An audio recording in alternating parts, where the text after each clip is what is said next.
Juntos, construímos nossa história, com os pés no chão, a saúde em dia e o olhar lá na frente. Conectados com o mundo e a melhor medicina. A medicina tratada com vocação, conhecimento, diálogo e paixão. Para continuar sendo, todos os dias, a escolha de cada um dos nossos clientes. Unimed BH. Todo dia, um jeito melhor de cuidar. Vamos entender agora o ministro aí, que deve estar, que obviamente estava esperando, não sei como é que está o tempo dele, mas deve estar voltando aí já já. Essa edição de hoje, dia 16 de abril, do Conexão Empresarial, tem como objetivo fazer uma conversa com o ex-ministro da Saúde do nosso país, Henrique Mandetta, para que a gente tenha ainda mais informações sobre esse momento que a gente passa, sobre essa nova realidade que o Brasil e o mundo enfrentam a partir do coronavírus, que começou, minha cara Lucimar, como você bem sabe, a partir de março de 2020, quando a gente teve o decreto de calamidade, isolamento social, e foi nesse momento que a gente começou a fazer os primeiros eventos com o objetivo de falar sobre a questão da saúde, sobre os problemas que a gente iria vivenciar com a pandemia, com o vírus, e chegamos aqui um ano depois, nós estamos aí em abril, um ano e um mês depois de anunciado essa calamidade,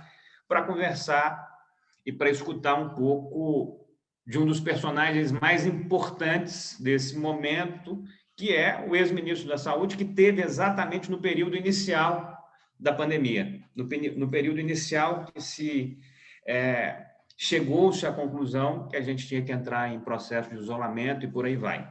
Então, antes do ministro chegar, eu queria agradecer, obviamente, à Anglo América, ao Biocor, à Líder Aviação, ao Mercantil do Brasil, ao St. Andrews, em Gramado, do grupo GJP, à Unimed BH e à Uzi Minas. Agradeço de maneira muito especial a cada uma dessas empresas. A gente vai ter, nessa nossa conversa, a participação da doutora Lucimar Assunção, que é patologista da Rede Biocor e várias outras funções aí que ela exerce, o cardiologista Dr. Marcos Andrade e o diretor-presidente da Unimed BH, Dr. Samuel Flan, que trarão as suas contribuições, obviamente, para que a gente faça um belo debate nessas próximas horas, nesses próximos minutos, na verdade. Enquanto a gente aguarda aí a presença, o retorno do nosso ex-ministro, eu queria pedir para que a gente começasse a ter uma conversa nessa nossa manhã. Eu queria pedir, minha cara Lucimar Assunção, eu queria te pedir para você introduzir e dar bom dia aí para essa nossa manhã, falando um pouco sobre as novas expectativas que a gente tem em relação a tudo que se passou aí nesses 12 meses. Só vou fazer esse retorno aqui, deixa eu entender, parece que o ministro está entrando, e aí eu volto essa pergunta para você daqui a pouco, Lucimar. Gustavo, você está me ouvindo aí? É o Gustavo aqui com o vídeo do Mandetta? Sim, estou te ouvindo. Boa tarde, bom dia. Você está me ouvindo bem? Tá, né? Estou te ouvindo, eu vou chamá-lo, só um momento. Maravilha. Obrigado e desculpa aí por esse problema técnico que a gente teve, mas já ajustado. Dr. Samuel Flan, muito bem-vindo, obrigado pela presença aqui, desculpa pelo atraso, por esse problema que a gente teve, não tem jeito da gente prevê-lo. Dr. Marcos Andrade, obrigado novamente pela sua presença junto conosco. Lucimar, enquanto o ministro chega, fala um pouquinho sobre como é que a gente está, como é que está esse momento agora de pandemia, de vírus, essas questões das novas cepas, como é que a senhora, que é especialista nisso, está enxergando esse momento? Bom dia para todos os participantes aqui hoje. Eu estou muito feliz de estar com vocês e poder conversar um pouquinho. Vocês sabem que a área da patologia clínica que eu atuo é uma das áreas que teve um grande desenvolvimento a partir da necessidade, né, que nós vimos do diagnóstico desde o início da pandemia. Então, é muito interessante a gente observar que eu digo que, aparentemente, nós começamos com o pé direito, porque conseguimos, através de um laboratório de pesquisa, né, que é o da doutora Esther, fazer um sequenciamento, uma definição em tempo recorde, né, do vírus aqui no Brasil, e logo em seguida nós passamos por diferentes momentos com relação a essa testagem, com relação à inclusão das metodologias, né? Então, eu vejo assim, com uma satisfação muito grande, o impulso que o laboratório clínico, juntamente com os laboratórios de pesquisa, eles tiveram nesse momento. Então, nós conseguimos fazer o diagnóstico do vírus com tranquilidade hoje, através das técnicas de PCR, né? O PCR ele começou inicialmente em house, depois ele foi automatizado, depois vieram as técnicas de extração.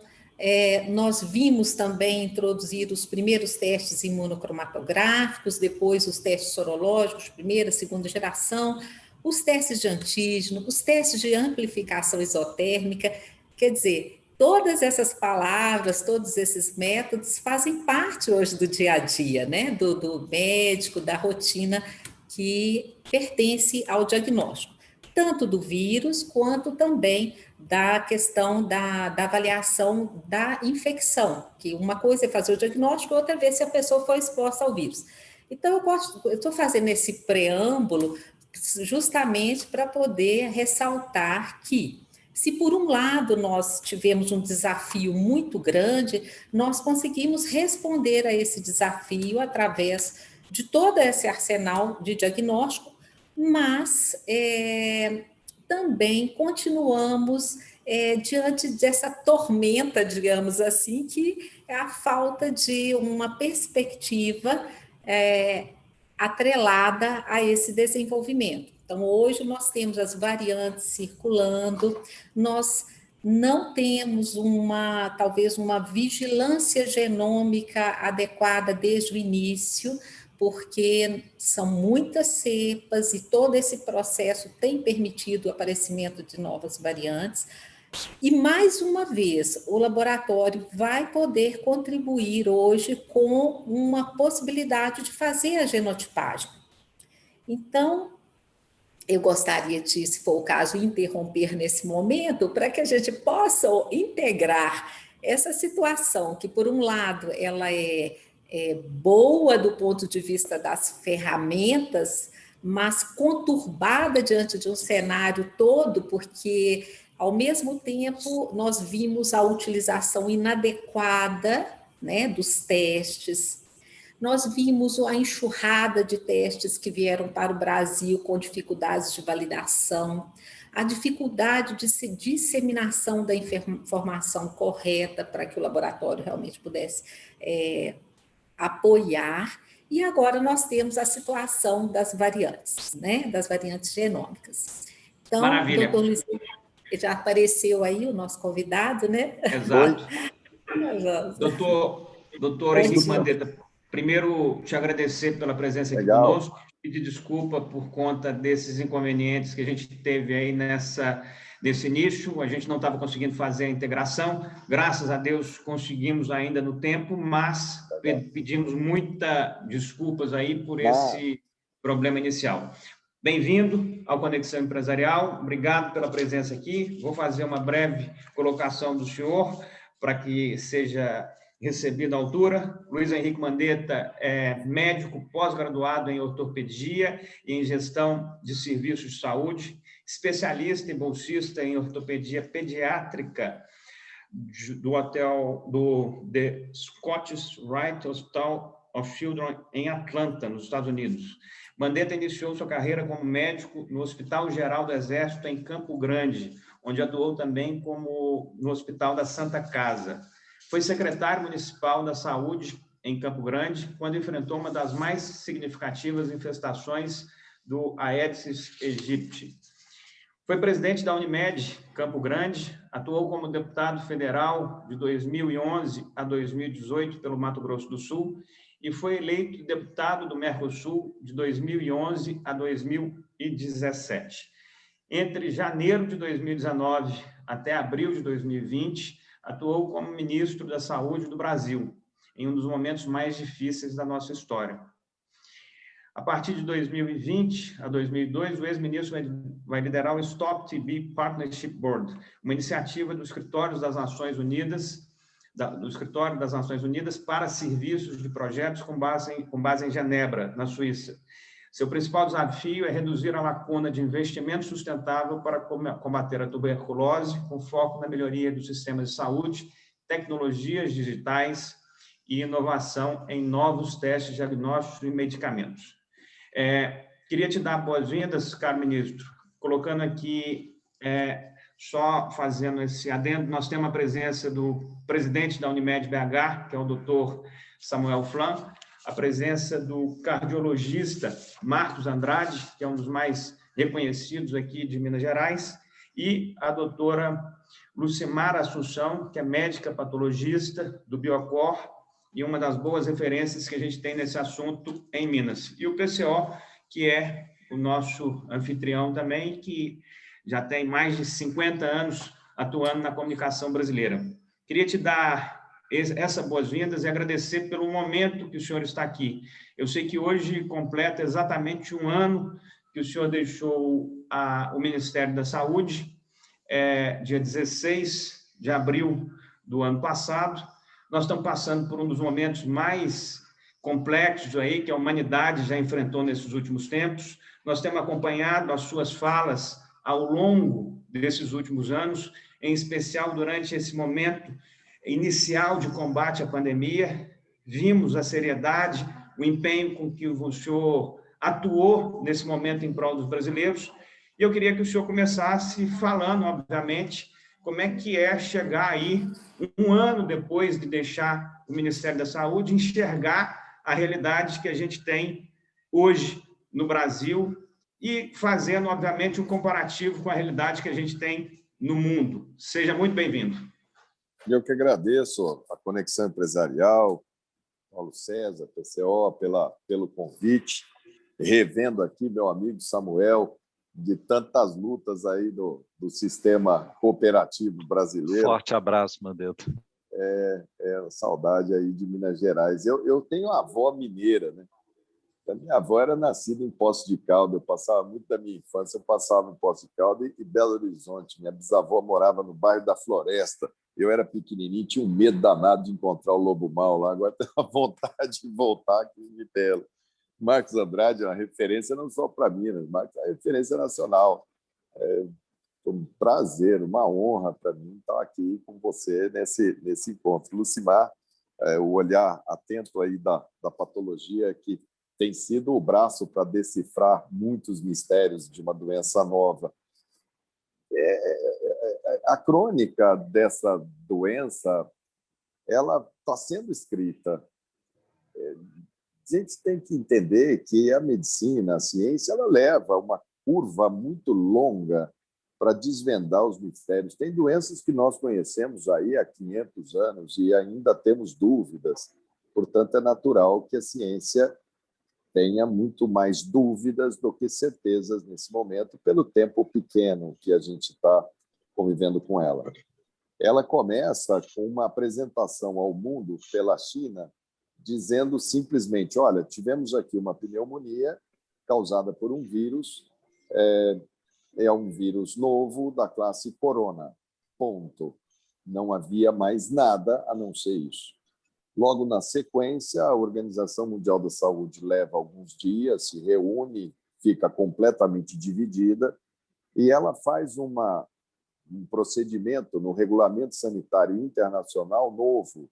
Ela dá um alerta internacional ela considera uma emergência sanitária na província de Wuhan, como se aquilo fosse circunscrito a uma área da China. Foi a primeira vez que nós escutamos essa palavra Wuhan, de saber que havia uma cidade de 12 milhões de habitantes de nome Wuhan. Eu, pelo menos, nunca tinha ouvido falar, mas conheço pouco a China. Manteve os voos abertos, Pequim funcionando. Imagino quantas cidades do tamanho de Belo Horizonte deve haver na China, né? Cidades de 3, 4 milhões de habitantes. Se Wuhan tinha 12, imagina as outras de 1 milhão, de 2 milhões, de 5 milhões, de 8 milhões. Eles têm 1 bilhão e 600 milhões de habitantes. Portanto, a primeira impressão que foi passada ao mundo é que se tratava de mais um vírus da Península Asiática que vinha com a característica de ser um vírus pesado, um vírus lento, que se você fizesse a identificação do caso e fizesse um bloqueio no entorno desse paciente, você conseguiria conter o avanço dessa doença. Essa foi a tônica do mês de janeiro e fevereiro do ano passado, quando nós observávamos o deslocamento da doença e se na China ela estava ali naquela situação, acendendo as luzinhas numa cidade ou outra, ela começou rapidamente a mostrar que o vírus era competente. Ele foi indo, ele entrou, ele saiu para a Península Asiática, ele saiu, ele entrou no Oriente Médio. O primeiro sistema de saúde a entrar em colapso público foi o do Irã, com imagens de valas abertas, com população queimando o hospital porque estava com medo de que estava sendo levado o paciente com a peste para lá. Mas como o Irã é um país que está sob embargo, um país teocrático, nós ficamos na dúvida se aquilo era uma fragilidade do sistema de saúde do Irã e estávamos ainda naquela fase em alta vigilância. Nós dotamos todos os laboratórios centrais do Estado, os LACEN, da tecnologia para fazer a PCR do teste de padrão ouro, mas com sistemas proporcionais a um vírus pesado, não a um vírus rápido. E começamos a discutir com os secretários de saúde de cada capital, de cada estado. Eles foram todos a Brasília, nós apresentamos a ameaça e pedimos que cada um fizesse o seu plano de contingência, como é característica do SUS. Ao mesmo tempo, eu abri um diálogo muito franco com a iniciativa privada, com o sistema Unimed, com os planos de saúde, com a rede privada, pedindo também que se atentasse, porque o que vinha de informação era dúbia. E assim nós transcorremos o mês de fevereiro inteiro. Teve, inclusive, uma primeira paciente suspeita, que ela era de Minas Gerais, foi a última pessoa brasileira a sair da cidade de Wuhan. Ela saiu de lá com febre, com estado gripal, e voltou para o Brasil, ainda na época dos voos permanentes, desceu em São Paulo, fez uma conexão, foi para Belo Horizonte. 2, 3 dias depois, ela já tinha encontrado com a família inteira, ela apresentou o quadro florido, levaram, ela foi colocada em isolamento lá no Dudu, e aquele era para ter sido, nós achávamos que aquele era o caso 01, ela ficou em isolamento o período todo, isolamos, não era, era um adenovírus, não era nem um adenovírus, era um vírus muito, muito secundário, enfim, um quadro clínico muito, muito similar, mas não era a doença. Mas esse era o clima, as pessoas indo, espirrava, ia para dentro de um hospital, falava, eu vim aqui porque eu preciso fazer o teste, porque eu acho que eu conheci uma pessoa que eu vi na rua que está, eu acho que eu tinha ido para não sei para onde. Esse era o clima do Brasil no início. Era muito mais o pânico, o medo do desconhecido do que qualquer coisa. Até que no final de fevereiro, aí sim, aí o sistema de saúde da Itália caiu. Foi o primeiro país ocidental a demonstrar que o vírus era altamente competente para a transmissão nas nossas sociedades ocidentais, com as conquistas do nosso modus vivendi. E aquilo fez com que o mundo prestasse atenção, primeiro no primeiro lockdown na região da Lombardia. Eles começaram poupando Milão, depois incluíram Milão, depois eles viram que aquilo perdeu o controle Eles responsabilizavam muito o campeonato italiano, que tinha sido clássico de Inter e Milan, com milhares de pessoas na rua, então eles linkaram que seria aquilo. E coincide o colapso italiano com o primeiro caso no Brasil, na cidade de São Paulo. Dali para frente, a gente muda completamente o enfoque da doença. A gente olha e fala, não é um vírus pesado, é um vírus leve, competente. E ele começou a fazer um estresse absurdo na França, na Alemanha. A Alemanha é o único país do mundo que tem redundância hospitalar. Para cada item que ela tem dentro do hospital, ela tem um no almoxarifado. Se ela tem uma mesa cirúrgica na sala 1, ela tem uma mesa cirúrgica guardada. Ela tem um foco, ela tem outro foco. Parecido com a aviação. Acho que aqui no Brasil só a aviação é que segue essa regra. Então, a Alemanha conseguia dobrar a sua capacidade hospitalar com o que ela tinha. E ainda assim teve muita dificuldade. A Inglaterra, o sistema... e eu conversava muito com a Europa, eu conversava muito com a Inglaterra, eles começaram com um olhar muito similar ao nosso, nós seguíamos mais ou menos a mesma percepção. Quando a Inglaterra entrou em colapso, enfermeira com um saco plástico na cabeça, a China fechou, a partir de Wuhan, toda a exportação de máscara, equipamentos de proteção individual, respiradores, e parou 40 dias, a ponto dos estoques, tanto da rede pública quanto privada, chegarem quase a zero de máscaras. Foi um período extremamente complexo, o mundo inteiro, que a doença chegou nos Estados Unidos, derrubou o sistema de saúde de Nova York, da Califórnia. O Trump entrou com todo o poderio norte-americano, com uma lei de guerra, obrigando as empresas a entrarem na China e comprarem, arrancarem de lá o que pudessem arrancar. O mercado ficou completamente sem liderança e com aproveitadores de todo tipo. Nesse momento, revelou a fragilidade do nosso país. Nós praticamente não temos mais parque industrial em saúde, o nosso déficit de balança comercial é quase 40 bilhões de dólares em saúde. Aquelas pequenas fábricas de respiradores estavam todas, a antiga e saudosa Takaoka estava lá praticamente, né? O professor Marcos aqui deu até riu, porque lembrou daquele Cebolinha, aquele respirador. Nós fomos atrás de tudo que a gente podia. A Magna Média, enfim, eram 3 fábricas. Elas tinham condição, na sua capacidade, de produzir 600 respiradores até agosto. Então, ali nós fizemos construímos, o Ministério da Saúde construiu com a Brastemp, com a Chrysler, com a Fiat, com a Positivo, com a Flex. Nós pegamos e fizemos um scale-up, botamos nas linhas de produção dessas de mecânica fina e conseguimos produzir 15 mil respiradores no intervalo de 35 dias e mais os monitores. Nós conseguimos, de alguma maneira, eu consegui, por amizade pessoal com o ministro da China, consegui trazer um pouco de material para poder começar, até que o mercado começasse a funcionar normalmente, mas muito difícil naquele momento. E o nosso plano era um plano que tinha os eixos. Nós baseávamos no princípio da ciência para a tomada de decisão.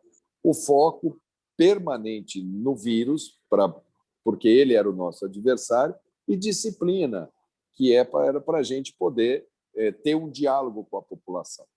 A população estava assustada, bebendo as informações por meio de comunicação. O governo federal não queria fazer nenhuma campanha de esclarecimento, que é natural quando você tem uma doença dessa, que você faça uma campanha de esclarecimento. Isso me obrigou a começar a ir nos boletins epidemiológicos diários, eu ia 2, 3 vezes por semana, e estabelecer uma linha de comunicação, porque nessas situações, o número de fake news, o número de falsos profetas, eles multiplicam por 1000. Então, a gente queria ter um canal qualificado, e aquilo que fez com que a gente conversasse com a população e tivesse, num determinado momento, o nosso sistema muito unido, o SUS estava muito forte, o Pacto Federativo muito forte, nós estávamos com um canal qualificado de diálogo, a população estava entendendo, num linguajar apropriado, que ela pudesse fazer para organizar suas linhas de defesa, que que começavam dentro de casa. Foram as mulheres, o matriarcado brasileiro que organizou as suas famílias, organizou a tia, a avó, enfim, foi aquele início. E que a gente sabia que ali a gente tinha que segurar para montar o sistema. Várias iniciativas. Se eu não tinha nenhum equipamento de proteção individual, eu não tinha máscara, eu não tinha face shield, eu não tinha capote, eu não podia mandar entrar pela atenção primária, que seria o nosso grande rochedo, né? Entrar pela saúde da família. Nós tivemos que normatizar a telemedicina e abrir um canal de telemedicina para proteger a força de trabalho até que nós tivéssemos os instrumentos para começar a normalizar a relação médico-paciente. Em cima disso, aí politizaram demais essa questão do presidente, que não queria que parasse. Entre economia e saúde eu vou ficar com a economia, é um falso dilema, mas ele comprou essa ideia e ele passou sistematicamente no eixo da prevenção, que era vamos lavar as mãos, vamos usar máscara, vamos guardar distância, vamos proteger. Ele começou a fazer posição contrária àquilo. Então, ele intencionalmente aglutinava pessoas, ele passava a mão na boca e cumprimentava as pessoas. E aquilo foi criando uma situação difícil, porque as pessoas falavam, ué, mas o senhor está falando isso, olha o presidente, aquela coisa de imprensa. E aquilo foi desgastando. No eixo da atenção, do atendimento, eles tiveram uma decisão política, o presidente do Brasil e dos Estados Unidos, de pegar uma caixa de cloroquina e falar, isso daqui resolve. Manda as pessoas tomarem cloroquina, que é só uma gripezinha. Aquilo poluiu completamente o relacionamento médico-paciente no capítulo atenção, porque ela era uma doença de poucas respostas e muitas dúvidas. Era natural que fosse assim, porque nós estávamos sendo apresentados à fisiopatologia da doença. No eixo da testagem, nós tínhamos muita dificuldade de organizar a testagem, até que a gente conseguiu fazer o pool de laboratórios com as máquinas para fazer em velocidade em tempo real. Eu deixo o Ministério exatamente no dia 16 de abril, há um ano atrás, e chegam os testes ainda lá no período do ministro Taishi. Mas passa o ministro Taishi, entra o ministro Pazuello, que toma uma decisão muito controversa, no mínimo inconsequente, que foi retirar o Ministério da Saúde do enfrentamento. Então, o primeiro ato dele foi não dou mais coletivas, no Ministério da Saúde não fala mais. O segundo ato dele foi normatizar um decreto lá de uso dessa cloroquina. O terceiro foi nós não vamos mais dar os números. Precisou o STF mandar que o Ministério da Saúde desse os números. E isso formou até um consórcio de imprensa para poder enfrentar a lacuna de números. E aí foi uma sucessão de erros que deram, no caso que deu, a primeira onda, como as pessoas chamam, eu não gosto muito desse termo, mas as pessoas usam.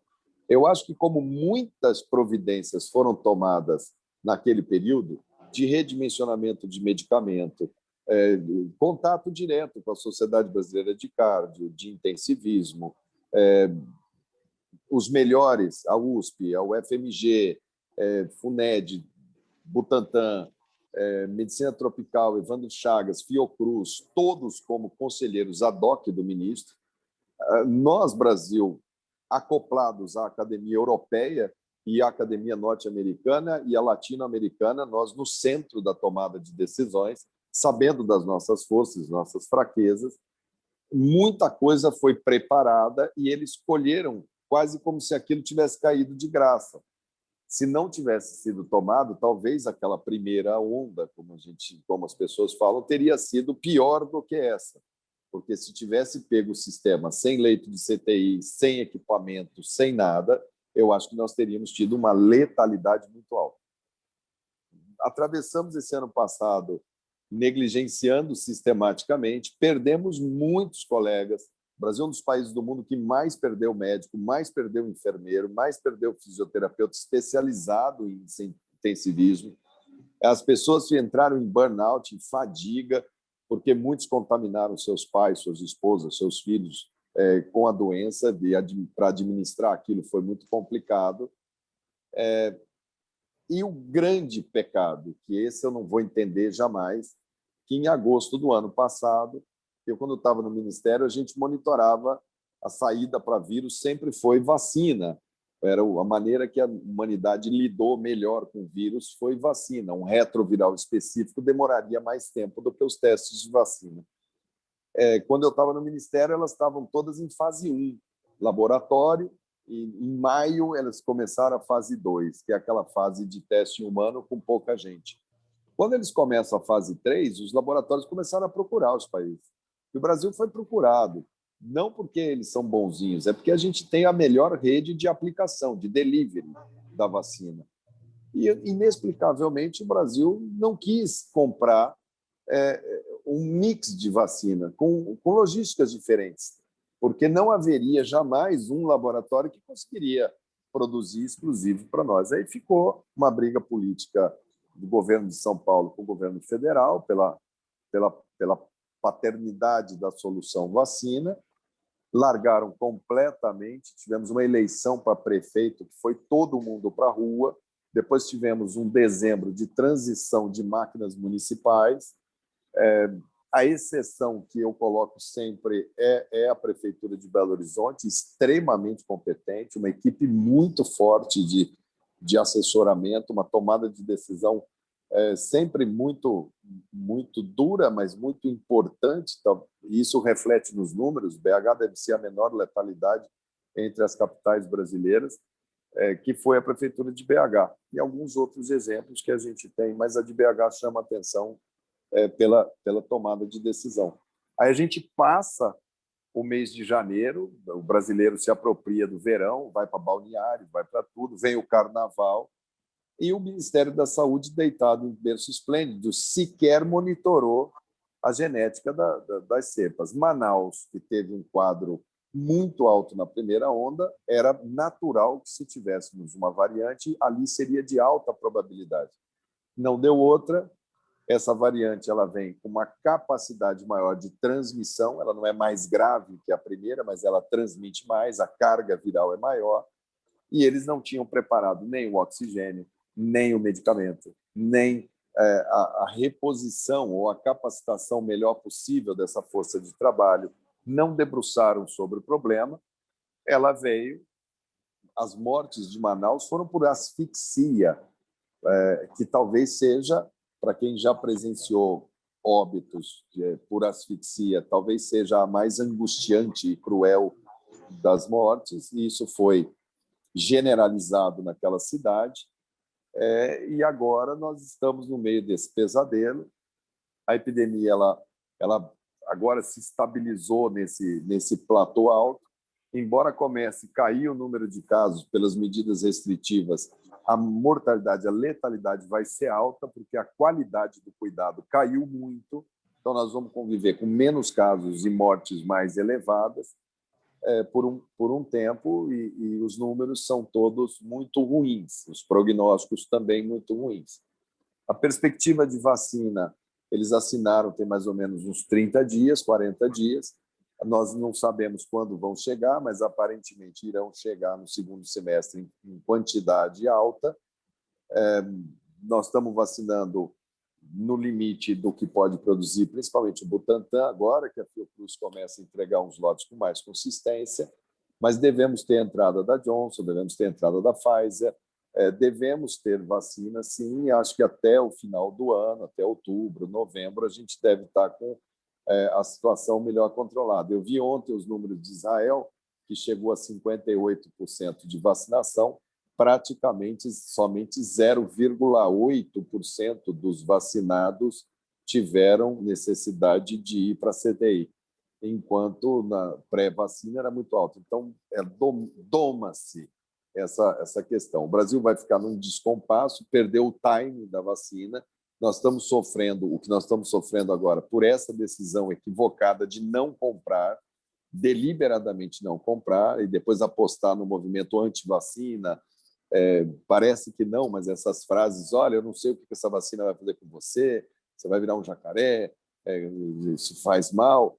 Isso atinge muito da alma do brasileiro. Nós temos um povo que está assustado e ele está voltando os olhos para pessoas como vocês, como nós, que temos que usar esses espaços para acalmar a população, para falar, olha, temos que continuar tomando as nossas medidas, a doença é muito grave, é uma síndrome de 3 tempos, ela tem uma fase primária, uma fase secundária e uma fase terciária. Nós já deveríamos estar falando de ambulatórios pós-Covid, com equipe multidisciplinar, um número enorme de problemas cardíacos nos primeiros 3 meses pós-Covid, número enorme de pacientes com quadros depressivos, síndrome do pânico pós-Covid está altíssimo, fadiga, mialgia, astenia, perda de memória, surdez, enfim, nós temos aí um universo de sequelados, como a gente diz, dessa doença, que precisam de suporte. O sistema de saúde não fez praticamente nada de prevenção. No ano passado, nós fizemos menos de 50% das mamografias que a gente faz todo ano. Portanto, esse ano, se manter isso, a gente deve começar a colher câncer de mama em estágio 3 e 4, assim como não fizemos as análises cardiológicas, não fizemos próstata, não fizemos um número enorme de cirurgias eletivas. Temos várias. Eu sou ortopedista pediátrico, eu devo ter aqui uma fila enorme de crianças com pé torto congênito, com luxação congênita do quadril, aguardando o tempo hospitalar para poder operar. Então, a gente vem aí com uma década enorme pela frente para poder enfrentar. Tudo isso em cima do nosso quadro social desesperador, crônico, histórico, sem saneamento, sem renda sustentável, um Estado muito aquém das suas possibilidades para enfrentar.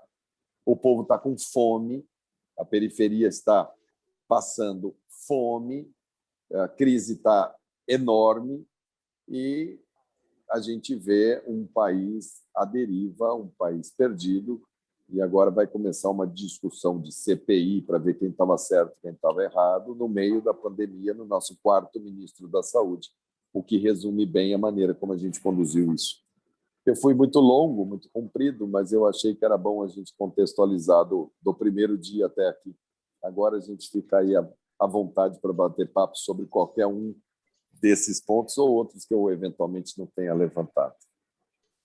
Espetáculo, ministro, deu para ter uma visão geral e global de cada momento aí do que a gente está enfrentando. Você citou a questão da Itália, que foi o primeiro país a ter esse colapso na saúde, os desdobramentos aqui no Brasil, enquanto o senhor era ministro, e a visão que o senhor tem como profissional e uma pessoa reconhecida tanto na área da medicina quanto na área política. Eu vou fazer uma roda aqui bem clara para que a gente tenha a oportunidade de ganhar a contribuição de cada um que está aqui. Eu vou pedir para Lucimar fazer a primeira intervenção e aí eu vou passar na sequência para o Dr. Samuel, que fala como médico, mas também como gestor da área de saúde, cuidando talvez de um dos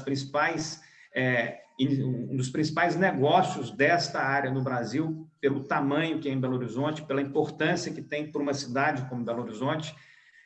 A Unimed atende praticamente uma pessoa a cada 4, 25% da população tem algum tipo aí de auxílio via Unimed BH. Então, para Belo Horizonte, ela tem uma importância muito grande e como um caso nacional, talvez seja dos únicos. E aí eu vou pedir para o Dr. Marcos Andrade fazer, obviamente, a sua contribuição e o PCO faz perguntas aí de mais cunho político e do que ele entender ser prioridade. Mas, minha cara Lucimar, a senhora como patologista, como é que escutou a fala do ministro? Mas eu queria que a senhora posicionasse a sua visão de quais foram as falhas que poderiam ter sido evitadas e como é que a senhora também vê esse momento em que o ministro esteve presente, esse período de um ano que se passou após a saída e, obviamente, a sua pergunta para o nosso ex-ministro Mandetta. Tudo bem, doutor Mandetta, é um prazer falar com o senhor aqui nessa live. Eu sou uma pessoa técnica da bancada e essa situação que o país está vivendo, ela é uma situação que nos aflige de todas as formas.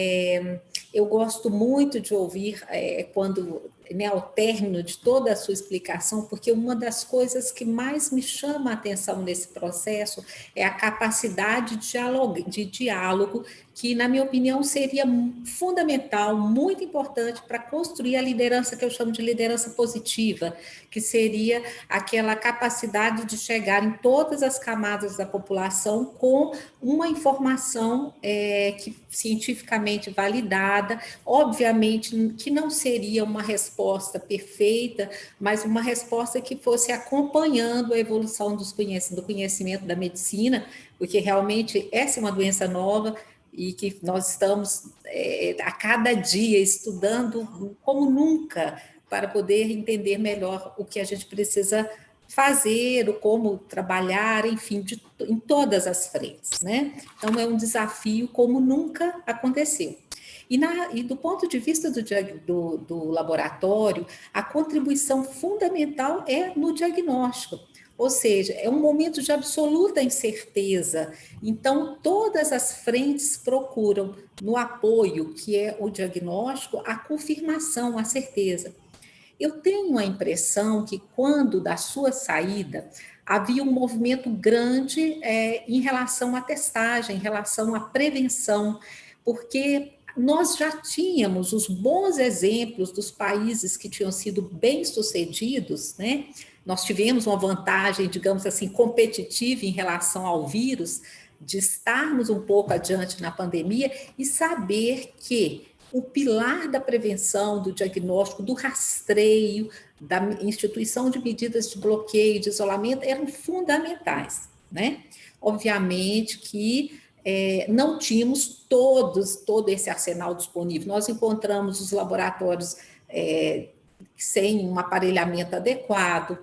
Mesmo o serviço privado, quando ele começou a trabalhar, havia déficit de insumos, né? Uma hora você tinha o reagente, faltava a placa, e havia uma cooperação muito grande entre os laboratórios, até o ponto que hoje nós estamos, eu diria, de certa forma, suficientes, com parcerias adequadas, públicas, privadas, para enfrentar melhor esse momento, do ponto de vista do diagnóstico. O que me incomoda, e eu gostaria que o senhor comentasse, é o fato de que existe uma premissa básica no nosso setor e que não se faz revalidação de nada. Nós trabalhamos validando métodos, nós buscamos a melhor maneira de oferecer o serviço, nós focamos na segurança sempre. E hoje eu tenho uma notícia, né, que ela não é privada, que nós temos a nossa sociedade, que é a Sociedade Brasileira de Patologia Clínica, trabalhando juntamente com a Anvisa, com a CBDL, para fazer revalidação de testes que ficaram vencidos, né? Esses testes vencidos, eles, embora tenham suas limitações, eles teriam sido extremamente úteis, né? E eles estavam disponíveis em um determinado momento também.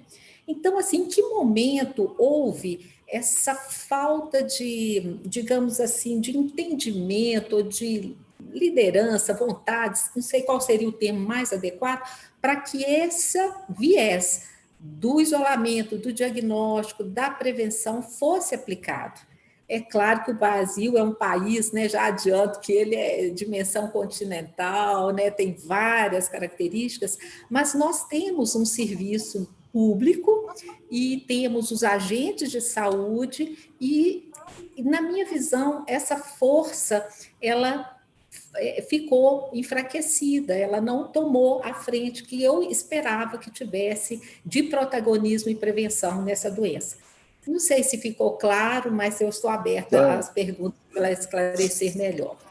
Eu não tenho dúvida, Lucimar, que você aponta um ponto importantíssimo. Por que não testaram? Esses testes, eles foram, nós abrimos a compra, a licitação, aquelas coisas, eu deixei o Ministério, se eu não me engano, foi o TAIST que assinou, porque naquele momento você tinha dificuldade para reagente, você tinha dificuldade para kit, E quando entrou nesse período do militar, ali teve uma decisão política do governo. Olha, se testar, você vai testar positivo, você vai botar esse trabalhador em casa, você vai pegar o contactante dele, vai colocar em casa, você vai restringir. E eles não queriam. Eles queriam que as pessoas fossem. Se eles patrocinassem isso, como é que ele iria falar da gravidade da doença? E eu acho que isso daí é um ponto nevrálgico na história da epidemia, porque esses testes ficaram em Guarulhos, dentro da Gare de Guarulhos. Na verdade, eles venceram em dezembro. A Anvisa deu uma dilação de prazo para eles, do vencimento. Eles não conseguiram tirar de lá quase 3 milhões de testes perdidos lá. Eles tentaram doar o teste para o Haiti, para ver se ficavam livres do problema. O Haiti falou, muito obrigado, eu não quero o teste vencido. E agora eles estão tentando ver o que vão fazer com esses testes para ver se valida e revalida de novo para fazer uso. É mais um capítulo nessa crônica. Agora, a força de trabalho nossa, que a gente queria ter usado, que era esse paciente saber a casa, nós não tínhamos como mandar essas pessoas, nós não tínhamos máscara, nós não tínhamos capote. Como que eu ia mandar essas pessoas para os médicos e enfermeiros da atenção básica, para os agentes comunitários? Então, nós fizemos um movimento de primeiro abastecer, capacitar essa gente, lembrando que o agente comunitário ele não tem capacitação técnica, ele é simplesmente um líder comunitário com baixíssima formação, mas seria, sim, fundamental pelo conhecimento que ele tem das casas, amparados nessas equipes de saúde da família. Nós temos 43 mil equipes, que cada equipe, uma pela outra, cubra 3 mil pessoas. Nós estamos falando de 130 milhões de pessoas com um vínculo relativamente próximo de um profissional. E aí dotá-lo da capacidade de análise. A nossa ideia era chegar mais à frente, a gente ter oxímetro, se não um para cada agente, mas a gente ter por equipe para eles poderem monitorar. Talvez fazer para aquele paciente que está ainda na forma domiciliar, pensar alguma forma de fisioterapia domiciliar, algum auxílio de oxigênio de baixo fluxo via domiciliar, para poupar, para gerenciar esses leitos. Isso era previsto em vários planos de contingência, a utilização total da força. A gente iria chegar, com certeza, nisso. Mas, naquele momento, a gente teve que fazer uma opção por tele, porque não tinha como submeter essas pessoas a um risco de contrair a doença sem que a gente pudesse dar para eles. A gente estava tendo dificuldade de arrumar máscara para o pessoal do CTI. Imagina para a gente conseguir colocar nesse exército todo. Mas a gente teria chegado lá, eu tenho certeza que a nossa resposta poderia ter sido muito diferente. Claro, ministro. Oi? Ok. Posso complementar? É o seguinte, eu gostei da observação quando disse sobre um vírus pesado. Isso me chama a atenção porque se a gente olhar as epidemias anteriores, a gente vê que SARS, MERS foram vírus com grande letalidade, por isso ficaram circunscritos, não é mesmo? Isso. Então, no caso do SARS-CoV, que hoje já não é o novo coronavírus, né? Mas o SARS-CoV ele tem essa característica de disseminação. Então, a falha no controle, na identificação, no isolamento, no rastreio dele, eu acho que gerou um descompasso entre os índices de letalidade e os índices de incidência também. Então, eu acho que isso aí a gente vai, né, revisão histórica, conseguir... E um fenômeno global, né? Tirando os países ali da Península Asiática, a Coreia sofreu muito em 2016 com a MERS. Então, ela tinha feito, após aquilo, um plano extremamente... Como se, por exemplo, é igual terremoto. A gente nunca fez um treinamento para terremoto no Brasil. Lá eles fazem na escola, na criancinha japonesa, ela sabe o que ela tem que fazer, ela vai, todo mundo sabe o seu papel no caso de um terremoto. Então, ali na Península Asiática, eles já tinham uma cultura muito já consolidada. Era comum a gente viajar, eu viajava muito na época do Ministério, quando você via alguém da Península Asiática no aeroporto usando máscara. Eles já tinham incorporado aquilo, e a gente olhava e falava, nossa, como eles são estranhos, né? Usar máscara, será que está doente? E, na verdade, eles já vinham se preparando por conta desse risco biológico. Mas eu acho que houve, por parte da China e da Organização Mundial de Saúde, no começo, uma lentidão. Ou é um comportamento diferente ali na península, não sei, talvez questão de anticorpo, mas o que explica, por exemplo, Pequim, com seus 26 milhões de habitantes, uma cidade que provoca aglomeração no metrô, no cinema, no colégio, na rua, é muita gente, né? 2 vezes a cidade de São Paulo, habitações super pequenas, concentradas. O que explica que lá a gente não tenha tido números tão modestos, né? Que foram desconhecido. Então, ali tem alguma coisa. É verdade. Com certeza, houve um alerta quanto ao risco da epidemia, assim, uns 2 meses antes da divulgação dos casos de Wuhan. Eu acho que alguma coisa em relação ao controle do perigo dos vírus, né, já estava sendo sinalizado. É a impressão que eu tenho. Eu também.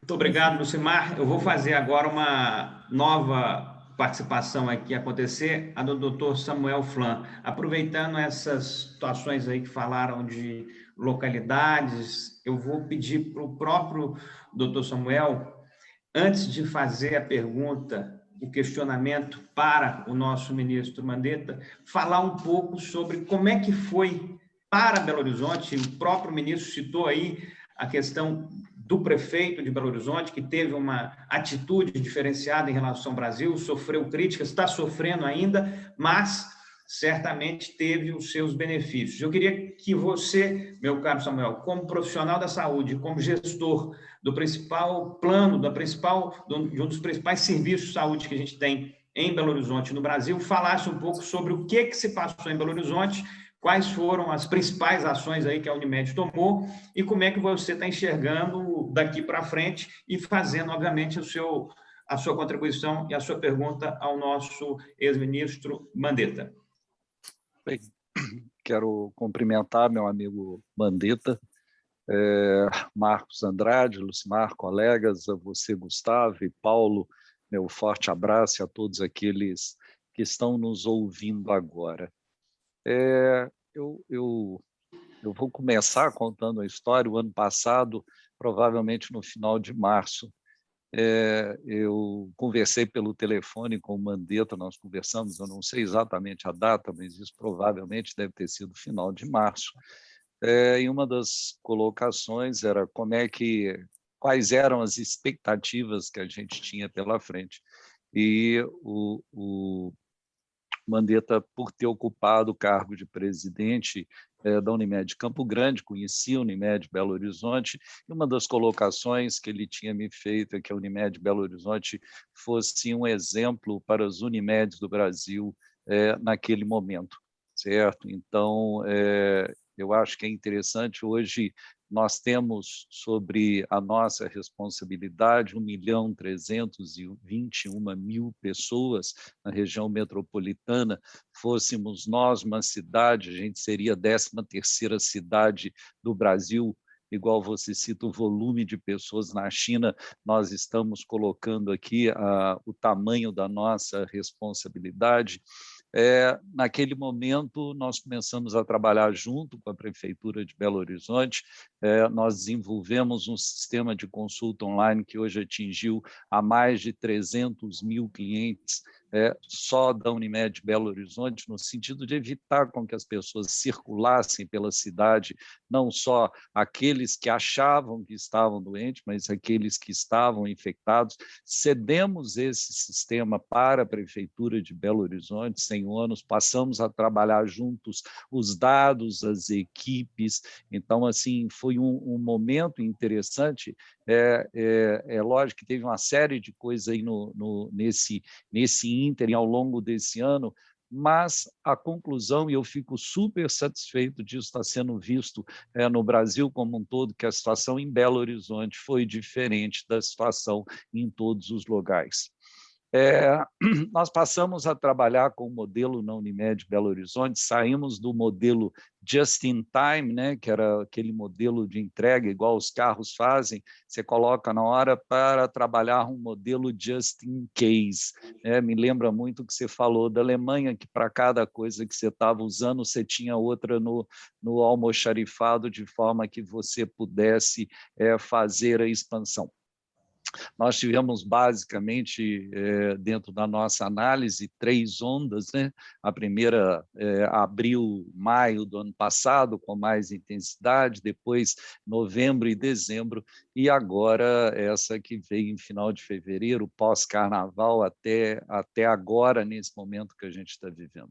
Só neste momento, nós criamos 350 leitos dentro das unidades da Unimed Belo Horizonte. 350 leitos. É como se em menos de um mês a gente tivesse construído um novo hospital. O que eu chamo a atenção de leito? Leito não é cama, certo? Então, leito vem com oxigênio, vem com respirador, vem com bomba de infusão, vem com os recursos de laboratório e vem com recursos humanos, vem com médicos especialistas em medicina intensiva, de lidar com aquele, vem com as equipes multidisciplinares. Então, acho que é super importante a gente colocar, porque nós conversamos na época, cerca de um ano atrás, quando a gente viu o que estava acontecendo na Itália, mandando as pessoas para casa, sem que pudesse dar o atendimento, e aqui em Belo Horizonte, em momento nenhum, nós tivemos essa situação. Nós conseguimos dar e dar para os nossos clientes, e por que não dizer para a cidade de Belo Horizonte, já que a Unimed participou emprestando bloqueadores neuromusculares e até anestésicos para alguns hospitais públicos, para que a gente pudesse manter o atendimento aqui em Belo Horizonte. Então, acho que é muito importante contar o que a Unimed fez em vários aspectos. Além da consulta online, fizemos o monitoramento.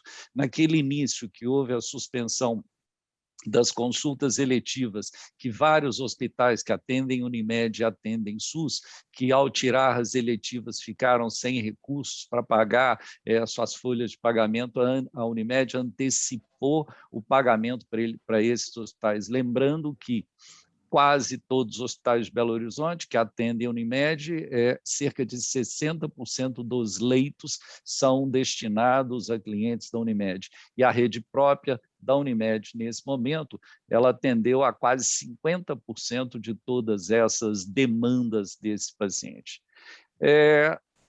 A minha pergunta, Mandetta, naquele momento que nós conversamos, nós tínhamos uma expectativa. Foi pior do que a gente imaginou naquela época. A gente acabou de receber alguns estudos de Londres que mostravam um caos. Como é que foi a tônica da nossa conversa há cerca de um ano? Como é que você vê isso? Bom, primeiro, deixa eu aqui dar um testemunho da Unimed BH. Eu fui presidente da Unimed Campo Grande e como eu sou um pouco mineiro e vi rápido, a Unimed Belo Horizonte é a melhor Unimed do Brasil, a melhor estrutura, a melhor condução. Eu rapidamente peguei o carro e fui para Belo Horizonte e comecei a pegar todos os projetos de BH e aprender aí com a Unimed BH. Na época, o presidente era o Emerson, e o Elton, que hoje é presidente da Unimed Seguros, era um diretor que me acompanhava. Quando a Unimed BH queria lançar alguma coisa, eu falava, deixa eu fazer o piloto lá em Campo Grande, vocês me ajudam a fazer o piloto, e aí vocês certificam. A gente fez muita coisa boa junto. É um orgulho do cooperativismo brasileiro, é o exemplo de Belo Horizonte. Por isso eu disse a eles, vocês vão ter uma responsabilidade muito grande, porque vocês construíram uma credibilidade muito alta, a vida de uma parcela enorme dos mineiros vai ficar, vocês vão ter que gerir.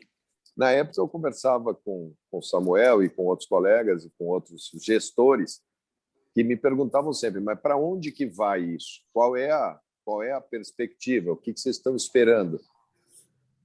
Eu tinha, na minha equipe, os melhores. E o melhor técnico de vigilância em saúde, epidemiologista que eu conheço no Brasil, é aí de Minas, é o Wanderson Kleber de Oliveira. O Wanderson é uma pessoa extremamente... um dos melhores do mundo, com certeza. Eu o conheci na época que eu fui a primeira pessoa a chegar lá no Recife para mexer com a Zika vírus. E ali que eu conheci o Wanderson e fiquei um admirador do trabalho dele, e depois chamei para ele ser o nosso principal centro de informações. Então, a gente puxava tudo para dentro dali e fazia as nossas análises.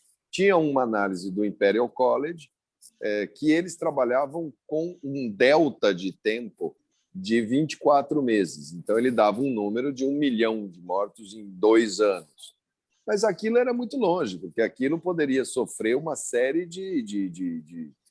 Poderia surgir uma vacina, poderia surgir um remédio, poderia surgir uma manipulação que cortaria.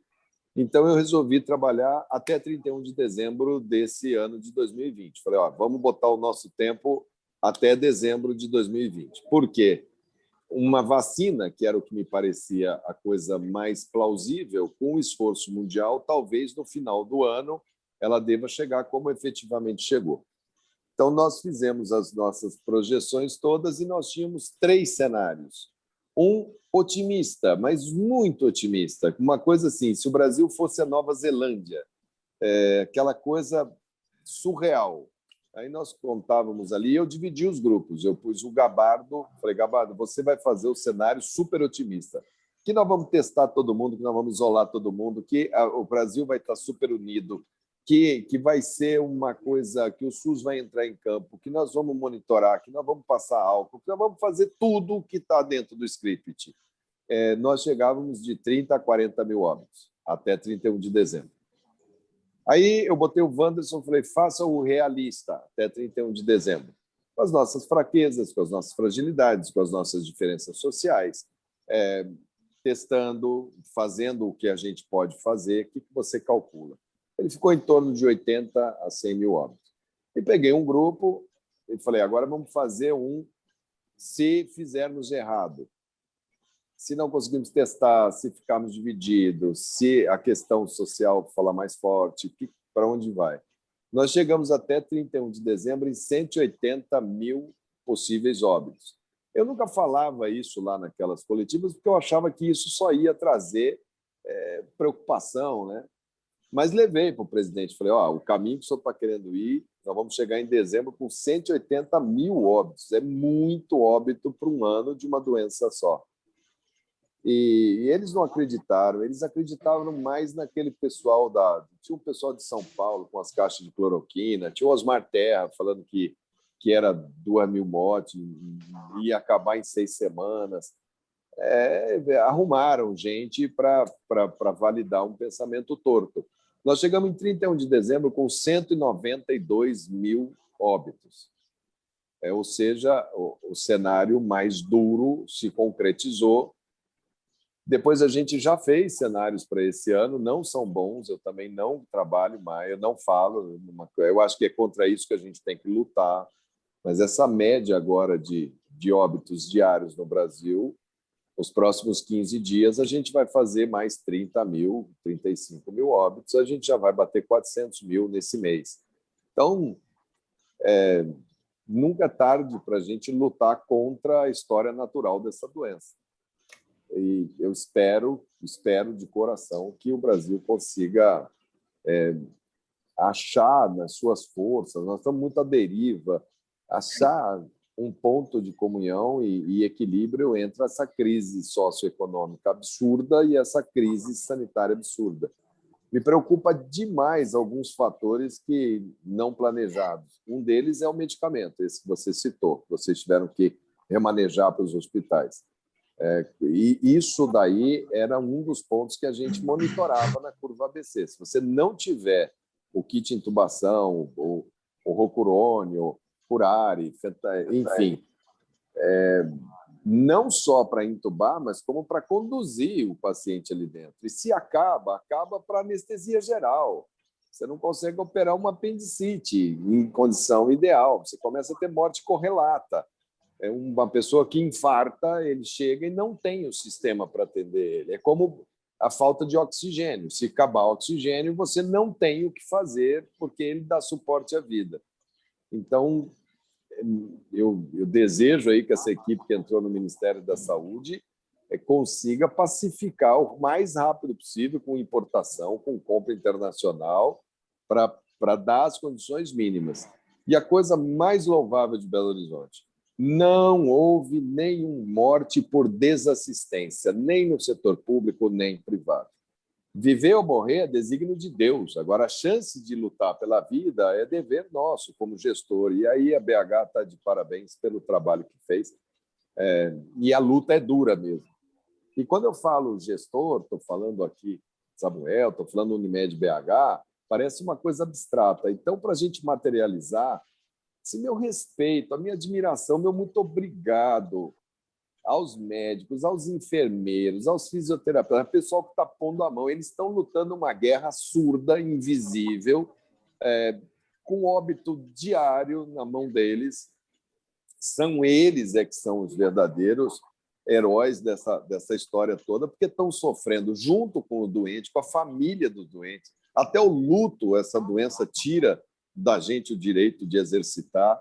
Então, a equipe de profissionais aí, não só da Unimed BH, mas de Minas Gerais, do médico que está lá no interior, lutando, né? Mesmo com a ausência de qualquer parecer técnico por parte do Conselho Federal de Medicina, deixando eles à deriva com essa questão de qual o protocolo, qual medicamento, faço isso, faço aquilo, que eles tenham sempre o bom senso de voltar ao Hipócrates, a ver o que funciona, o que não funciona, ler, procurar dialogar com as boas cabeças, com as academias, ter muito cuidado com o modismo, né? Principalmente os médicos mais jovens estão chegando, às vezes, muito afoito, né? O cara fala, não, vai, pega a cloroquina, amassa o comprimido, põe na água e inala. Quer dizer, calma um pouco, calma, tenha bom senso, não faça movimentos impensados, você pode estar jogando mais na ânsia de querer ajudar, você pode estar traumatizando mais esse doente. Então, o meu respeito a esses médicos que estão, cada cabeça uma sentença, não tem nenhuma nota técnica dada pelo Conselho Federal de Medicina, nem de dizer, olha, isso aqui baixo indício, se for fazer, faça daqui até aqui, está abstrato. Então, meu respeito a todos os médicos, enfermeiros, enfim, todo mundo, pessoal administrativo, pessoal de hospital que está carregando essa pancada no lombo. Obrigado, Mandetta. Obrigado por sua fala. Uma das coisas mais importantes é que, mesmo como gestor, a gente não perca a sensibilidade, o olho, o tato sobre o cliente que está lá na ponta, que precisa ser atendido, e sobre os colegas médicos, equipes multidisciplinares que estão se desdobrando para dar melhor qualidade assistencial. Muito boa fala. Obrigado.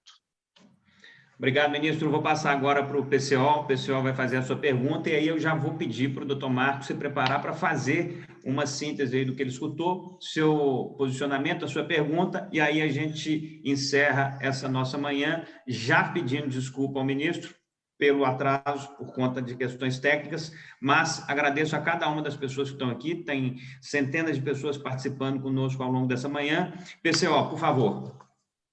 Ministro, primeiro, obrigado pela sua presença e disponibilidade. Mas vou te fazer uma colocação, uma curiosidade minha. Eu votei no presidente Bolsonaro. Você conviveu com ele mais de um ano. O que me explica essa negação que ele tem à ciência, às coisas corretas? Enfim, eu não entendo isso. Você consegue explicar isso para mim, não? Olha, eu acho que ele faz um raciocínio político muito perverso. Ele olha e fala assim, bom, na hora que acabar a doença, a dor da perda, da morte, vai virar saudade.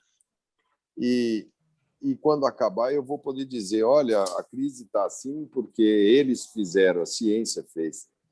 Então, é um raciocínio político cruel. Eu acho que é só isso que eu imagino que possa justificar. Porque tem gente que fala assim, ele é doido, ele não é normal. Que é isso? Inteligente. Inteligente. Que é isso? A gente aumentaria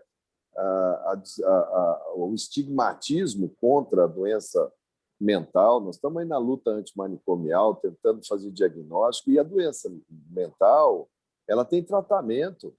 A gente faz medicação, faz psicoterapia, a pessoa volta, a pessoa se reinsere.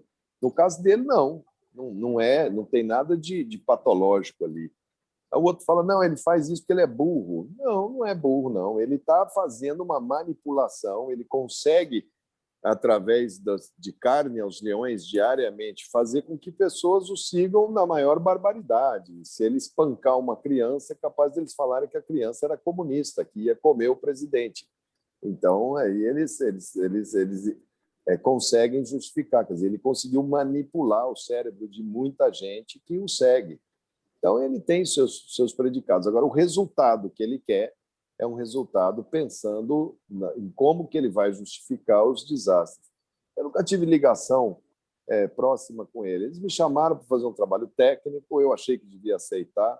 Eu sempre achei que o peso da cadeira, o peso do cargo, eu me lembro muito do Lula antes de ser presidente, vocês que viram isso há mais tempo, era morte aos Estados Unidos, vamos invadir todas as propriedades, arrebenta tudo, morte à elite, era uma coisa assim tão agressiva quanto isso. Mas quando senta na cadeira, o cara fala, não, peraí, agora eu tenho que administrar para o Brasil inteiro, agora não tem. Agora eu tenho que fazer valer a unidade nacional, eu tenho que respeitar os outros poderes. Então, a gente tinha uma expectativa que o peso do cargo pudesse centralizá-lo, mas não foi o que aconteceu. A gente viu essa ótica política perversa permanentemente se mantendo ali com uma dose de perversidade e crueldade muito grande com o povão, né? Com a massa, porque eles que têm que se submeter ao ônibus lotado, eles que não têm lugar para fazer nenhum tipo de isolamento, eles que não podem se dar o luxo de falar hoje eu não vou trabalhar. Então, ele induz esse pessoal e essas mortes passam a ser para ele só um número. Aí ele fala, e daí? Eu não sou coveiro, não tenho nada a ver com isso. Muito duro, assim. Eu estou aqui dentro agora, falando com você, pessoal, eu estou dentro da biblioteca do colégio que eu estudei quando era criança. Aqui. Esse quadro que vocês estão vendo aqui atrás é Dom Bosco, isso aqui é um colégio salesiano. Eu sou muito devoto de Nossa Senhora, cara, mas muito mesmo, eu não saio de casa sem rezar uma Ave Maria. E eu peço para ela todo dia para ver se ilumina, para ver se mostra um caminho, né, para a gente sair dessa enrascada que a gente se meteu. Né? Doutor Marcos, a palavra é sua, a partir da própria finalização da fala do nosso ex-ministro Mandetta, fica bem adequado para o senhor, que já tem aí 40, 50 anos de atividade profissional, fazer essa nossa síntese aí do que está se passando, a sua opinião e a sua pergunta. Ok. Eu vou me permitir, ministro, saudar primeiro a doutora Lúcia Mar, que é o lado bonito da mesa, né? Acho que o lado feminino da mesa é ela, então prefiro saudá-la em primeiro lugar. Ela está do outro lado da mesa no laboratório, mas aqui ela está certamente à frente da mesa. Né? E agradecer a você, Mandetta, por ter me aceitado como participante desse painel, né? Me introduzindo na sua vida profissional e discutindo com você alguns aspectos da nossa visão dessa situação. Agradecer ao Samuel, de mais uma vez estar com ele, né, nosso colega de 40 e poucos anos de brigas cardiológicas, né, aqui em Belo Horizonte. E, obviamente, ao Paulo e Gustavo, que certamente me convidam pelo carinho que eles têm comigo dentro de uma relação médico-paciente, que também já vem de longo tempo. Eu vou usar você fez aí um esgotamento da história, né, da evolução da Covid no Brasil. Eu vou usar só o finalzinho da sua fala, no sentido do para onde vamos, para trazer aqui 2 questionamentos que eu acho que são 2 coisas que estão pouco discutidas ainda e que eu acho que elas são transcendentais para a gente saber para onde vamos realmente. Eu tenho, por regra, né, a medicina já me ensinou isso, todo dia eu tenho certeza absoluta que eu sei menos das coisas da saúde, menos das coisas da vida, que tem tudo para aprender, né? E com relação ao Covid, então, cada dia eu acho que eu sei menos, né? E tenho muito medo de quem acha que sabe tudo sobre o Covid, porque se a medicina é a área das coisas efêmeras, né? Quantas coisas a gente faz na medicina hoje, tendo certeza absoluta que está correta, amanhã está absolutamente incorreta, né? Pragmatismo é uma coisa que não casa bem com medicina, né? Isso é uma coisa muito clara para mim. E daí vem uma primeira preocupação minha, né? Eu me formei em 70, as grandes expressões da medicina brasileira, talvez até mundial, os grandes clínicos, né, da medicina brasileira estavam aqui na Universidade Federal de Minas Gerais, né? Foram pessoas que marcaram muito e embora se questione muito a cátedra, né, eu devo muito e aprendi muito com os professores catedráticos com quem estudei. E nos anos 70, você vai se lembrar disso, o Samuel mais ainda, foi quando começou a história da cirurgia cardíaca no Brasil. Então, nós cardiologistas aqui de Minas Gerais, eu falo que eu dava um plantão 24 horas no CTI, 24 horas no pronto-socorro e 24 horas na ponte aérea, levando gente de Belo Horizonte para tratar em São Paulo. Então, eu tive a oportunidade também lá conviver com os mais ilustres médicos do Brasil, na época, o professor Macruz, o professor Zerbini, e desses professores eu guardei uma mensagem, das muitas que eu guardei, uma mensagem muito importante. Tome muito cuidado quando você estiver tratando, para você não estar equivocado, achando que está tratando a doença e está tratando simplesmente a consequência, né? Às vezes você está tratando um sintoma e achando que está tratando a doença. E, na verdade, isso nos leva à morte do paciente, né? Porque você está tratando a febre, a dor, mas a doença de base está aí. Isso já me expressei isso logo no início da doença, e eu me refiro muito nesse aspecto, porque eu acho que a Covid, embora seja uma entidade caracteristicamente, né, definida como uma doença, ela é braço de um problema muito maior, né? Muito maior que a nossa organização social do mundo inteiro, né? Nesses 40 anos de CPI, o que nós vimos, né? 30 anos de tratamento de máximo de pneumonia bacteriana e, nos últimos 10 anos, observar pacientes cada 2, 3 anos com um vírus diferente, né? Eu falo observar porque nós temos que entender que nós, do ponto de vista de tratamento do agente, né, quando nós temos pneumonia bacteriana, nós agimos, na bactéria virótica nós observamos, né? Então, nós percebemos o seguinte, que as doenças estão aí, né, e que as causas dessas doenças, e aí me refiro à entidade maior do processo, vamos colocar isso na Organização Mundial de Saúde, não estão sendo atacadas. É muito difícil a gente trocar a roda da bicicleta com ela andando, né? Mas já é hora de nós entendermos, né, que controle de natalidade, nutrição, condições de habitação, se nós não tivermos um foco para isso, nós vamos estar no mundo inteiro só esperando o que vai acontecer e qual será o próximo vírus, né? Daqui 3, 4, 5, 6 anos para nós ficarmos dentro do CTI observando. Então, eu acho que uma das coisas que eu acho que é hora de nós começarmos a enxergar, tirar um pouco mais o olhar, que não pode deixar de ser focado no problema atual, mas começar a estudar o que nós vamos fazer do ponto de vista preventivo, né? A medicina curativa é cara demais, né? E muito pouco eficiente.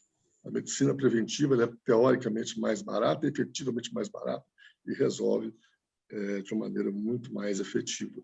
Então, eu acho que nós temos que levar um olhar para onde o que nós estamos fazendo. Eu estava comentando mais ou menos sobre isso com um paciente no consultório, pessoa de grandes posses financeiros, e ele me disse que estava se mudando para um local a 50, 60 quilômetros de Belo Horizonte para poder fugir da doença. E eu respondi a ele tentando ser educado, mas assim, de uma forma bem enfática, de ser, olha, não tenha dúvida que o rato e a barata de Belo Horizonte vão sair daqui e vão lá 60 quilômetros na casa que você vai colocar fora de Belo Horizonte, né? Então, o problema não é mudar, o problema é dar um jeito no rato e na barata, né? Coitado do rato da barata, sei lá, são os agentes, até hoje nós não sabemos quase que nada sobre isso. Então, esse é um ponto de vista que eu chamaria macro.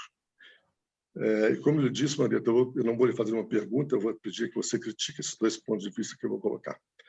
O outro ponto de vista que eu gostaria que nós pensássemos até que ponto a gente poderia mudar é sobre como é que nós estamos tratando as pessoas. Quem são as pessoas, quem somos cada um de nós aqui, cada um dos nossos pacientes, cada um dos nossos familiares, quem são essas pessoas e como essas pessoas estão sendo respeitadas dentro dessa cadeia. Se a gente quiser fazer uma analogia aí com uma estrutura, vamos dizer, militar, em qualquer guerra, você tem lá o marechal, que é o sujeito que faz todo o planejamento da guerra. Mas tem aquele soldadinho lá que tem um fuzil na mão, pelo menos na guerra antiga, que é o sujeito que vai dar o tiro final. Você pode dizer a ele 1000 coisas sobre o planejamento da guerra, mas na hora de dar o tiro final, depende. Se o inimigo vai andar um pouquinho para lá, um pouquinho para cá, quer dizer, a decisão final sempre é da ponta. E a ponta, nesse caso, é cada um de nós como seres humanos. Eu não vou poder explicar muito essa ideia minha, mas que dia sai a revista essa semana? É hoje, Gustavo? É amanhã. Amanhã. Lá estou publicando alguma coisa sobre isso, que é a visão como enxerga essa questão do isolamento. Eu acho que no isolamento, independente, eu aqui estou me permitindo de dar, de me isentar de qualquer opinião política sobre o processo, eu acho que o isolamento ele talvez tenha tido erro justamente na medida em que não respeitou cada pessoa. Eu estou falando alguma coisa sobre isolamento do ponto de vista mais da visão privada. O que é isolamento para cada um de nós, certamente não é... O meu isolamento não é o seu, não é de quem está à esquerda, nem nada. Quer dizer, as pessoas... Eu acho que nós estamos cometendo o erro de não valorizar as pessoas e ouvir as pessoas.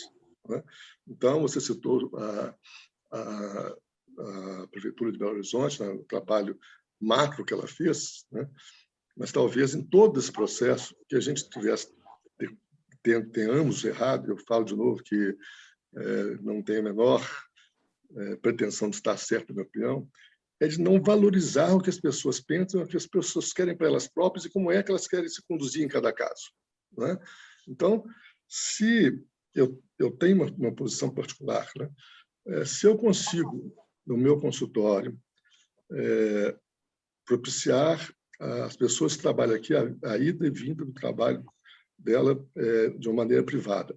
Se eu consigo criar um ambiente de alimentação em que elas mantenham o isolamento necessário para que isso ocorra da forma correta.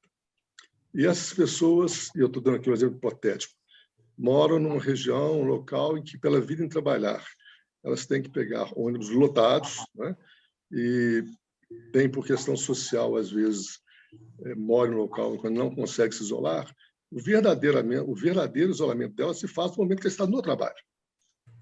Então, eu acho que tem que se dar a oportunidade ao empresário dele interagir com as pessoas com as quais ele trabalha, fazer um plano lá na ponta. E a gente diminuir aqui, cai meio no lugar comum, a gente diminuir esse tamanho do Estado. Nós temos, infelizmente, um país que tem uma Constituição mega, que quer regulamentar demais o que cada um de nós tem que fazer. E eu penso diferente, eu sou muito de gente. Eu acho que nós devemos dar a oportunidade de cada um de nós.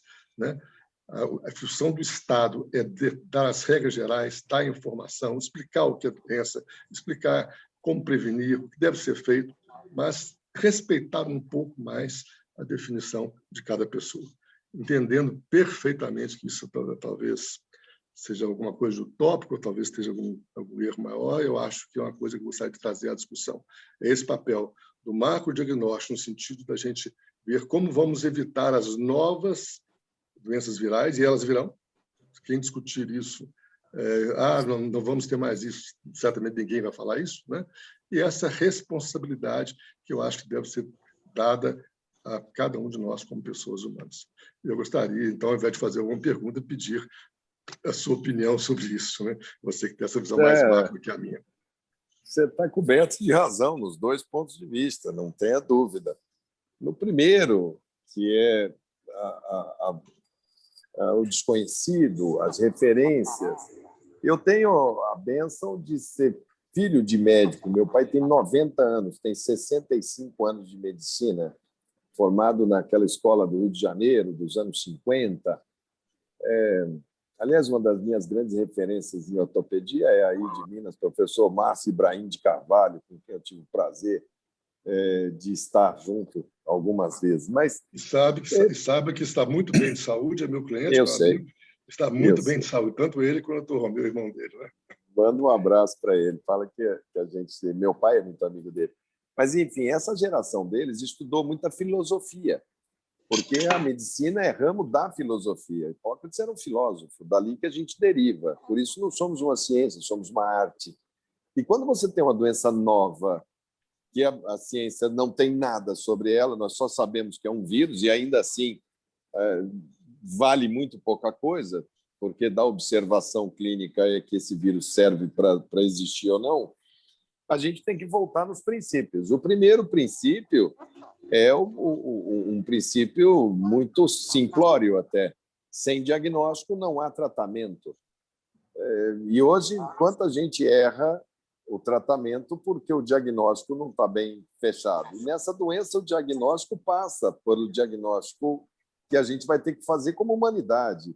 O tema da ONU agora é o grande recomeço. O ser humano vai ter que repensar o meio ambiente, a sustentabilidade, essa criação de animais nessa escala industrial absurda dentro da casa, junto com ave, porco, ser humano, que é feito na China, que tem uma carência absurda de proteína, essas feiras, esse consumo de qualquer tipo de proteína por avidez, por falta, por desequilíbrio.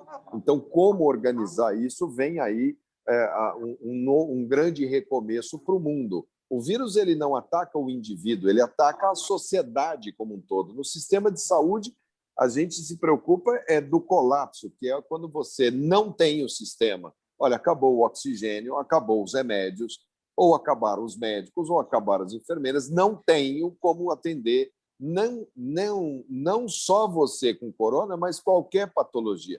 Manaus tinha 60 crianças na UTI neonatal, acabou o oxigênio. Você imagina 60 prematuros entubados, sem oxigênio, foram ventilados manualmente. Muito provavelmente você vai ter sequelados desse colapso, porque a ventilação mecânica manual não faz. Então, o diagnóstico e a posição ela tem que ser, no meu ponto de vista, holística, horizontal, enorme, respeitando, sim, as pessoas e procurando minimizar essa questão de como fazer, se vai fazer como uma força, uma imposição, vou fechar, não vou fechar.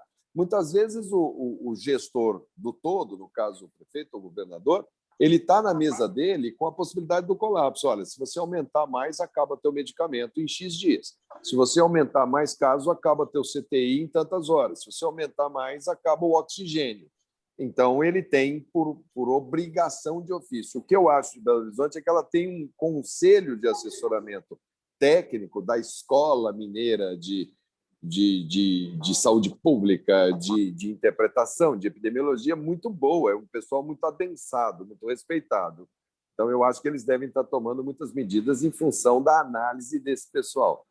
Não é fácil, é duro, um país com tanta inequidade, com tantas existências assimétricas, com as diferenças abissais que a gente tem na nossa sociedade, tomar medidas que sejam horizontais. Você sempre vai correr o risco de pesar a mão mais num que não deveria, esse podia, esse não podia. É difícil a individualidade. Agora, se tivéssemos aquela liderança, que a Lucimara estava chamando a atenção, a liderança positiva, e se nós estivéssemos lavando as mãos 10, 12, 15 vezes por dia com água e sabão, não precisa nem o álcool, se tiver álcool tudo bem, mas não água mesmo, água e sabão.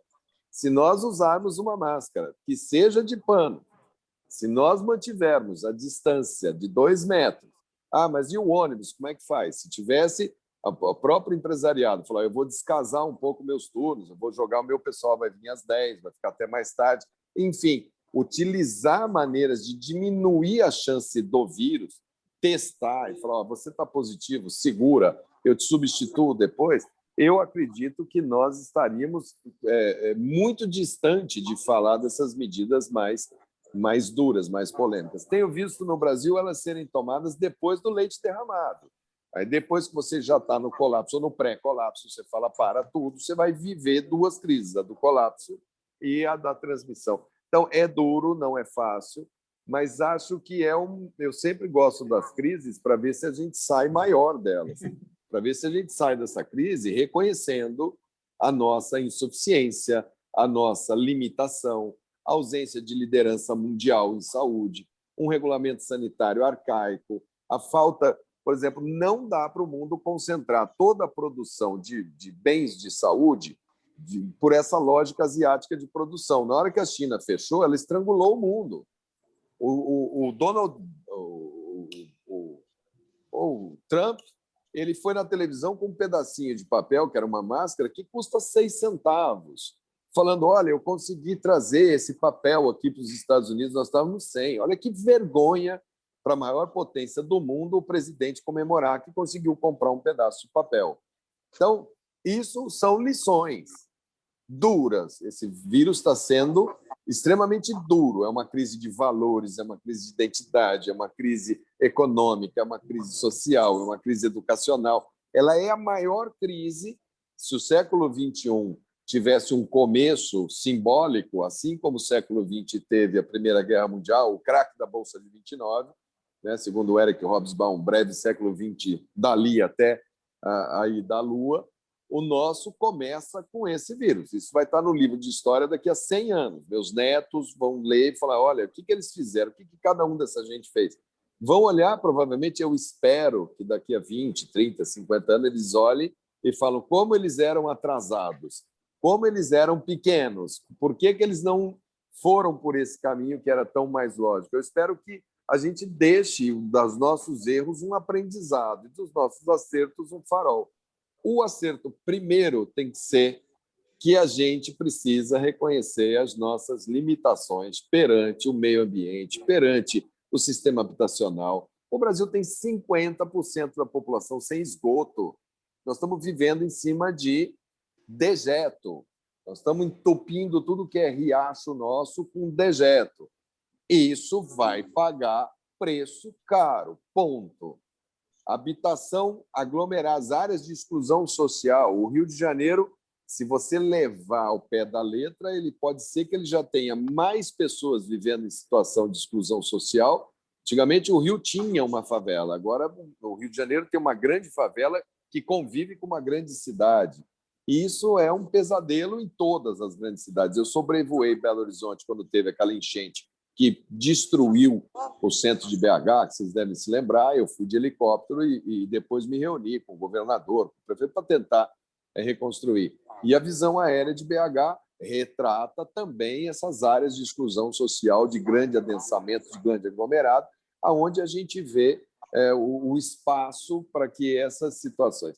Então, muito tempo achando isso normal, muito tempo olhando uma favela e falando... No Rio de Janeiro, eles queriam romantizar, como é lindo o morro, eu vejo o céu. Lindo nada, aquilo não pode ser normal, aquilo a gente tem que enfrentar. E o mundo vai ter que enfrentar muitos dilemas. Nós estamos ainda muito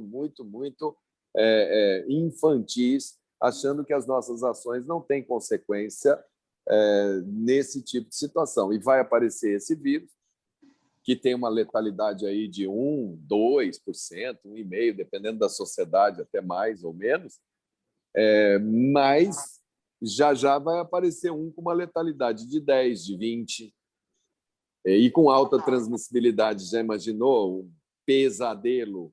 Então, a humanidade precisa de liderança mundial, o mundo está sem líderes, a Angela Merkel está se despedindo da Alemanha, o Joe Biden está entrando nos Estados Unidos agora, estão querendo solucionar o problema dos Estados Unidos, vacinando todos os americanos. Enquanto não vacinar a Indonésia, o Laos, a África, uma mutação de uma cepa num país desse, e que envenene a vacina, acabou, voltou todo mundo para estaca zero.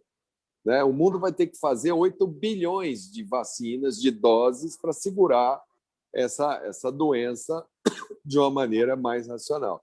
Então, nós estamos no meio de uma loteria biológica muito dura, né? Nós não sabemos o que pode estar acontecendo nesse momento que a gente está falando aqui, já pode estar a doença já pode estar se transvestindo, o vírus de outra personalidade.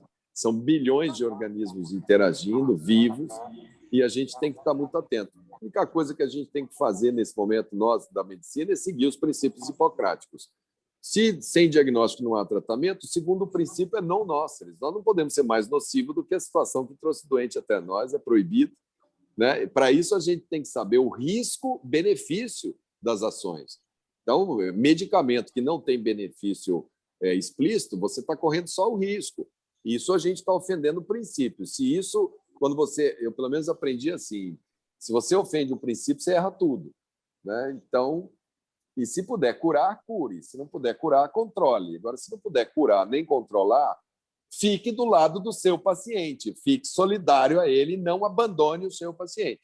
Que é isso que eu estou achando que a gente precisa focar nos princípios da onde a gente veio para saber para onde a gente vai. Esses gigantes que nos antecederam deram várias e várias vezes aulas de comportamento, de olhar, né? Eu tive aula com grandes mestres no Rio de Janeiro, sou formado lá, e entendo que é daquela fonte mais pura. Eu gosto muito de escutar não porque vocês dois as têm, mas eu gosto muito de escutar os cabeças brancas. Eu acho que vocês é que estão com os valores na mão, e vocês é que têm que ensinar.